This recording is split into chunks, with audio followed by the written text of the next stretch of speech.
स्वरूपातल्या घडामोडींना सुरुवात करूया। मराठा समाजाला आरक्षण मिळवून देण्याकरता राज्य सरकारने सर्वोच्च न्यायालयामध्ये दाखल केलेली क्युरेटिव्ह पिटिशन दाखल करून घ्यायला सर्वोच्च न्यायालयाने होकार दिला आहे। मराठा समाजाला आरक्षण देण्याकरता राज्य शासनाने याबाबत मिळालेल्या प्रयत्नांना हे पहिलं यश आहे। आता आमची सहनशक्ती संपली आहे, मराठा समाजाला आरक्षण मिळालं नाही तर माझी अंत्ययात्रा तरी निघेल, असं वक्तव्य मनोज जरांगे पाटलांनी केलं। 22 ऑक्टोबरला मराठा आंदोलनाची पुढची दिशा ठरवणार असल्याचं जरांगे पाटील म्हणाले। 10 दिवसांमध्ये मराठा समाजाला आरक्षण द्या, अन्यथा 40व्या दिवशी आम्ही काय करणार ते सांगू, असा इशारा मनोज जरांगे पाटलांनी अंतरवाली सराटीच्या सभेतून दिला। मराठा समाजाला आरक्षण दिल्याशिवाय 1 इंचही मागे हटणार नाही, असं जरांगे पाटील म्हणाले। मराठा आरक्षणाकरता गठीत केलेल्या समितीचं काम बंद करा, असं जरांगे पाटलांनी म्हटलंय। तुमचं आणि आमचं ठरलं होतं, 4 दिवसात कायदा पारित होणार नाही, 1 महिन्याचा वेळ द्या। 5000 पानांचा पुरावा समितीला मिळाला आहे, त्याचा आधार घेऊन महाराष्ट्रातील मराठा समाजाला कुणबी प्रमाणपत्र द्या आणि मराठा समाजाचा कुणबीमध्ये समावेश करा, अशी मागणी जरांगे पाटलांनी केली आहे। आम्ही घाम गाळून सभेकरता पैसा उभा केला, असं म्हणत मनोज जरांगे पाटलांनी नाव न घेता भुजबळांवर टीका केली। उपमुख्यमंत्री फडणवीसांनी गुणरत्न सदावर्तेंना समज द्यावी, असा इशारा देखील जरांगे पाटलांनी दिला। मराठा समाजाला कोणी भडकवण्याचं काम करत असेल तर आरक्षण देण्यासंदर्भात सरकार सकारात्मक असल्याचं वक्तव्य प्रवीण दरेकरांनी केलंय। शरद पवार गटाकडून अपप्रचार सुरू असून जरांगे कुणाच्या सांगण्यावरून बोलतायत का, असा सवाल त्यांनी उपस्थित केला। देवेंद्र फडणवीस यांनी दिलेलं मराठा आरक्षण शरद पवारांचं सरकार येताच 1 महिन्यात गेल्याची टीका गोपीचंद पडळकर यांनी केली। ते बुलडाण्यामध्ये बोलत होते। दरम्यान धनगर समाजामध्ये फूट पाडण्याचे प्रयत्न सुरू असल्याचा आरोपही त्यांनी केला। आरक्षणाचा लढा अंतिम टप्प्यामध्ये आल्याचं विधान अर्जुन खोतकर यांनी केलं। दरम्यान मराठा समाजाची सभा शांततेनं पार पडली असून सभेला रेकॉर्ड ब्रेक गर्दी झाल्याचं ते म्हणाले। मनोज जरांगे पाटलांनी टोकाचं पाऊल उचलू नये असं आवाहन बच्चू कडूंनी केलं। ते भंडाऱ्यात बोलत होते। मराठा आरक्षणाचा प्रश्न सुप्रीम कोर्टात अडकला असून हा निकाल मराठा समाजाच्या बाजूनेच लागेल, असा विश्वास त्यांनी व्यक्त केला। मराठा आरक्षणाचा चेंडू सरकारच्या कोर्टात असून आरक्षण द्यायचं की नाही हे त्यांनी ठरवावं, असं विधान मराठा मोर्चा समन्वयक विनोद पाटील यांनी केलं। सरकारनं आरक्षणाचा प्रश्न गांभीर्यानं घ्यावा, असं आवाहनही त्यांनी केलं। आमदार रवी राणा यांनी Y+ दर्जाची सुरक्षा देण्यात आलेली आहे। मुख्यमंत्री उपमुख्यमंत्र्यांच्या आदेशानंतर झालेल्या उच्चस्तरीय बैठकीत हा निर्णय घेण्यात आला। या संदर्भात अमरावती पोलीस आयुक्तांनी माहिती दिली। शेतकऱ्यांच्या मुलांना कुणी मुलगीच देत नाही, सगळ्यांना नोकरीवाला मुलगा पाहिजे, असं मिश्किल वक्तव्य माजी मंत्री आमदार राजेंद्र शिंगणे यांनी केलं। एका कार्यक्रमात बोलताना त्यांनी हे वक्तव्य केलं। उपस्थितांमध्ये एकच हशा पिकला। धनगर जागर यात्रेचं बुलडाण्याच्या खामगावमध्ये जोरदार स्वागत करण्यात आलं। धनगर आरक्षणाकरता रस्त्यावर उतरा, असं आवाहन गोपीचंद पडळकरांनी केलं। दरम्यान राज्य सरकार धनगर आरक्षणासंदर्भात सकारात्मक असल्याचं मतही पडळकरांनी व्यक्त केलं। जळगावमध्ये कोळी समाजाकडून जिल्हाधिकारी कार्यालयासमोर उपोषण करण्यात आलं। उपोषणकर्त्याची प्रकृती खालावली असून गुलाबराव पाटील, चंद्रकांत पाटील आणि संजय सावकारे यांनी आंदोलकांची भेट घेतली। दरम्यान कोळी समाजाच्या मागण्यांबाबत सकारात्मक पाठपुरावा करण्याचं आश्वासन गुलाबराव पाटलांनी दिलं। अहमदनगरमध्ये अकोले तालुक्यातील ग्रामस्थांनी आंदोलन केलं। निळवंडे धरणातील पाण्याकरता आंदोलन करण्यात आलं। यावेळी विखे पाटलांच्या आश्वासनानंतर आंदोलन मागे घेण्यात आलं। अहमदनगरमधील दुष्काळग्रस्त भागाकरता निळवंडे धरणातून पाणी सोडण्यात आलं। 182 गावांना यामुळे दिलासा मिळालेला आहे। यावेळी महसूल मंत्री विखे पाटलांनी जलपूजन केल्यानंतर डाव्या कालव्यात पाणी सोडण्यात आलं। कोल्हापुरात मनसेकडून खळखट्याक आंदोलन करण्यात आलं। गोकुळकडून गाईच्या दूध दरात 2 रुपयांची कपात करण्यात आल्यानं बिद्री इथलं दूध शीतकरण केंद्र कार्यालयाची तोडफोड करण्यात आली। कराड तालुक्यातील वराडे गावामध्ये बिबट्याचा मुक्त संचार असल्याचं समोर आलं, त्यामुळे ग्रामस्थांमध्ये भीतीचं वातावरण आहे। दरम्यान बिबट्याची दृश्य सीसीटीव्हीत चित्रित झाली असून बिबट्याचा बंदोबस्त करण्याची मागणी वनविभागाकडे करण्यात आली आहे। गोंदिया जिल्ह्यातील सर्व धरणांमध्ये 100% पाणीसाठा जमा झालाय। जिल्ह्यात यंदा पावसाचं उशिरा आगमन झालं होतं, मात्र 93% पावसाची नोंद झाली असून पुजारी टोला, शिरपूर, कालीसरार, इटियाडोह या धरणांमध्ये 100% पाणीसाठा उपलब्ध आहे। जळगावच्या धरणगाव तालुक्यातील प्रधानमंत्री आवास योजनेअंतर्गत बी यादीतील पात्र लाभार्थ्यांच्या घरकुलांची अनेक बांधकामं रखडली आहेत। बांधकामं पूर्ण करून घेण्याबाबत प्रशासन कोणतीही कारवाई करत नाही, लाभार्थ्यांची अशी तक्रार आहे। भंडारा जिल्ह्यामध्ये धूर सोडणाऱ्या ट्रकमुळे नागरिकांना त्रास सहन करावा लागतोय। अशा वाहनांवर उपप्रादेशिक परिवहन विभागानं कारवाईचा धडाका सुरू केलाय। वाहनधारक नियमांना केराची टोपली दाखवतायत। उपप्रादेशिक परिवहन विभागाने 166 वाहनांवर कारवाई केली। 4,60,000चा दंड वसूल केला।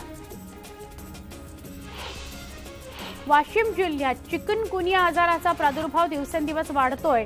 जिल्ह्यात 16 जणांना चिकनगुनियाची लागण झाल्यानं नागरिकांमध्ये भीती आहे। आरोग्य विभाग आणि स्थानिक प्रशासनानं प्रभावी उपाययोजना करण्याची मागणी नागरिक करत आहेत। रत्नागिरीच्या मारुती मंदिर परिसरामध्ये शहराला पाणी पुरवठा करणारी जलवाहिनी फुटली आहे, तर धरणातील जॅकवेल दुरुस्तीचं काम सुरू असल्यानं शहरवासियांना अपुरा पाणी पुरवठा होतोय। ठाण्याच्या कापूरबावडी भागातील वाहतुकीमध्ये पोलिसांनी पुन्हा फेरबदल केलेत। माजिवडा उड्डाण पुलाखालील रस्ता तसंच त्यावरील एक वळण रस्ता वाहतुकीकरता खुला करण्यात आलाय। रात्री मुंबई नाशिक महामार्गावरील अवजड वाहनं कशेळी काल्हेरच्या दिशेनं वाहतूक करण्याकरता कापूरबावडी चौकातून जातात। ही कोंडी कमी करण्याकरता वाहतूक पोलिसांनी हा निर्णय घेतलाय। पुण्याच्या पीएमसी स्थानक ते भिडे पूल दरम्यान महापालिकेकडून पावसाळी वाहिनी टाकण्याचं काम सुरू करण्यात येणार आहे।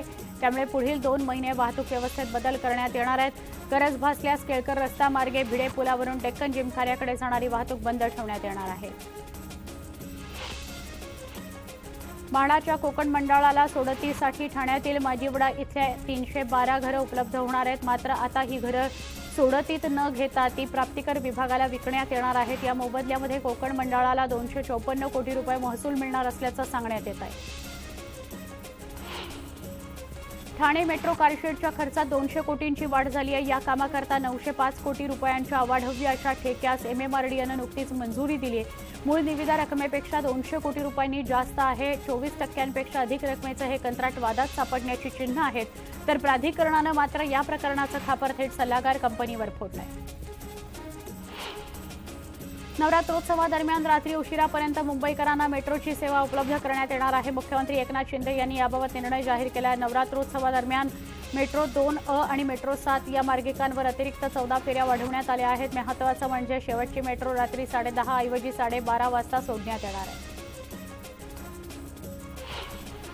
अभियांत्रिकी कामं आणि देखभाल दुरुस्तीच्या कामाकरता मध्य आणि पश्चिम रेल्वेवर रविवारी ब्लॉक घेण्यात येणार आहे। या दरम्यान लोकल आणि अन्य रेल्वे गाड्या विलंबानं धावतील, तर काही लोकल रद्द करण्यात येणार आहेत। हार्बर मार्गावरील प्रवाशांना ब्लॉक कालावधीमध्ये सकाळी 10 ते संध्याकाळी 6 वाजेपर्यंत मुख्य मार्गिका आणि पश्चिम रेल्वेवरून प्रवास करण्यास परवानगी देण्यात आली आहे। धुळ्यातील मका उत्पादक शेतकरी संकटात सापडलेले आहेत। पिकावर लष्करी अळीचा प्रादुर्भाव आणि कमी पावसामुळे पिकांचं नुकसान झालं आहे। यंदा मक्याच्या उत्पादनातही घट होणार आहे। यवतमाळमध्ये सोयाबीनचे दर कोलमडलेत। सध्या सोयाबीनला प्रति क्विंटल 2900 रुपये इतका भाव मिळतोय। शेतकऱ्यांची आर्थिक लूट थांबवण्याकरता सोयाबीन खरेदीचं हमी केंद्र सुरू करण्यात यावं अशी मागणी जोर धरते आहे। अमरावती जिल्ह्यात सोयाबीन उत्पादनामध्ये घट झाली आहे। पळसखेड इथल्या एका शेतकऱ्यानं काढलेल्या हिशोबानुसार सोयाबीनचा एकरी खर्च 18,000 रुपये तर उत्पन्न 16,000 रुपये अशी परिस्थिती निर्माण झाली असून यामध्ये 2,000 रुपयांचा तोटा होतो। या हिशोबाची चिठ्ठी आता व्हायरल होते। जळगावच्या रावेर तालुक्यातील तांदलवाडीसह परिसरात कापूस काढणीला वेग आलाय। चांगला कापूस गळून पडत असून मजूरही मिळत नाहीयेत, त्यामुळे शेतातला कापूस घरात आणण्याकरता शेतकऱ्यांची कसरत सुरू आहे।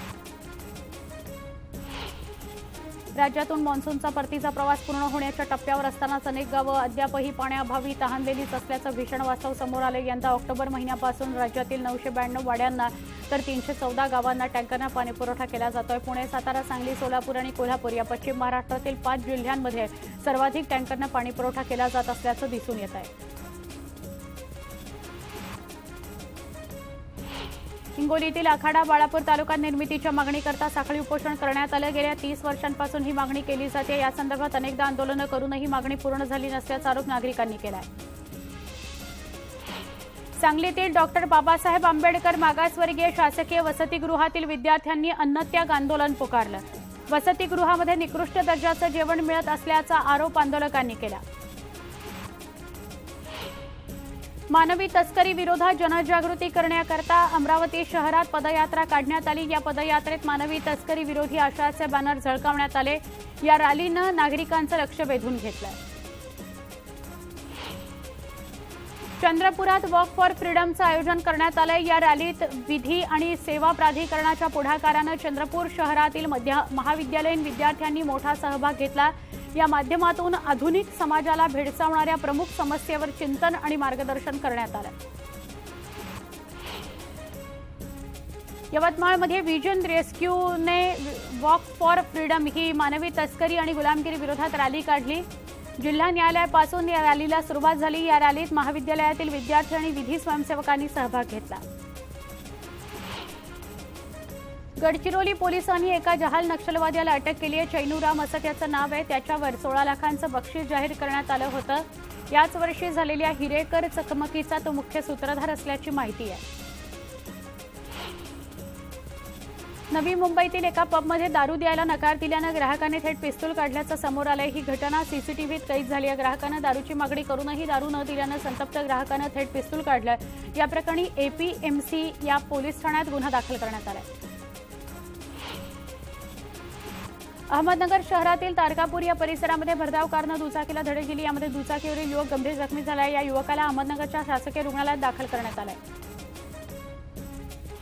वाशिमच्या अनसिंग परिसरामध्ये एका 27 वर्षाच्या युवकाची हत्या करण्यात आली। हत्येनंतर या युवकाचा मृतदेह वाशिम पुसद मार्गावरील उडदी घाटानजीक फेकून देण्यात आला। त्यामुळे आता अनसिंग परिसरात एकच खळबळ उडाली आहे। अकोला शहरामध्ये नव्या उड्डाणपुलावर भीषण अपघात झाला। ई बाईक आणि दुचाकीची समोरासमोर धडक झाल्यानं दोन्ही चालक गंभीर जखमी झालेत। दोन्ही चालकांना उपचाराकरता खासगी रुग्णालयात दाखल करण्यात आलंय।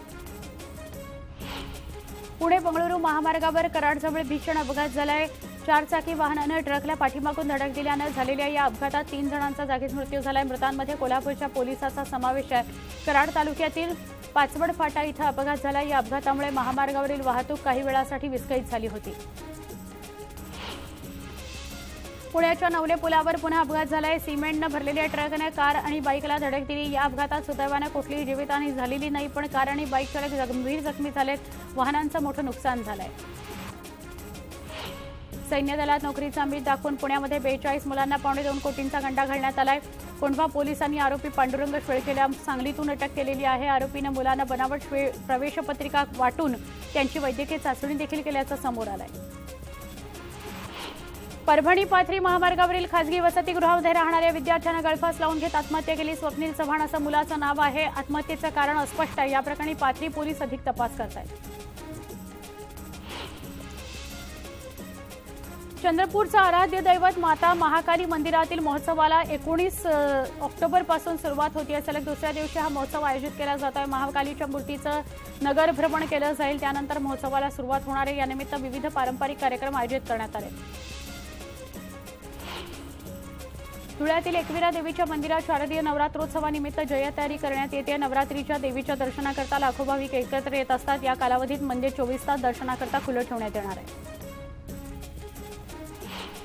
रविवारपासून शारदीय नवरात्रोत्सवाला सुरुवात होते। या पार्श्वभूमीवर बाजारात लगबग सुरू आहे। यंदाच्या वर्षी देवीच्या मूर्तीही 20% महागल्यात। त्याचसोबत इतर पूजेचं साहित्यही महागलं आहे।